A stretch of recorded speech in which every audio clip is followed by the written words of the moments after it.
રાજ્ય સરકાર દ્વારા અનેક યોજનાઓનો વખતો વખત સમીક્ષા કરી અને જરૂરી સુધારા કરીને દરેકના ઘરે પ્રકાશ આવે એ પ્રકારની સરકારની યોજનાનો લાભ કઈ રીતે આપી શકાય એ પ્રકારનું સરકારનું પ્લાનિંગ પણ હોય છે. જ્યારે ગુજરાત વિદ્યુત બોર્ડ અસ્તિત્વ ધરાવતું હતું ત્યારે લો વોલ્ટેજ લાઇનથી 30 મીટરનું અંતર અને વાર્ષિક આવક 11,000 સુધીની અને કુટુંબ સિંગલ પોઈન્ટ વાયરિંગ સાથે વિનામૂલ્ય વીજ જોડાણ આપવામાં આવતું હતું. ત્યારબાદ માનનીય અધ્યક્ષશ્રી ઓગસ્ટ 2021માં લો વોલ્ટેજની લાઇનથી 100 મીટર સુધીના અંતરવાળા વિશેષ ચાર્જ સાથે આ યોજનાનો લાભ આપવામાં આવતો હતો.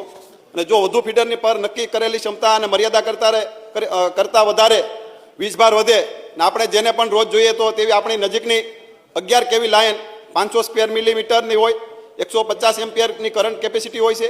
જો 100 સ્ક્વેર મિલીમીટરની વાયર હોય તો 250 એમ્પિયર કરંટ કેપેસિટી હોય છે. માનનીય અધ્યક્ષશ્રી, એવી જ રીતે વોલ્ટેજ ડ્રોપ 9%થી વધારે હોય તો વીજ ગ્રાહકોને પૂરતા દબાણથી વીજ પુરવઠો ના મળે તો વિભાજન કરવામાં આવતું હોય છે.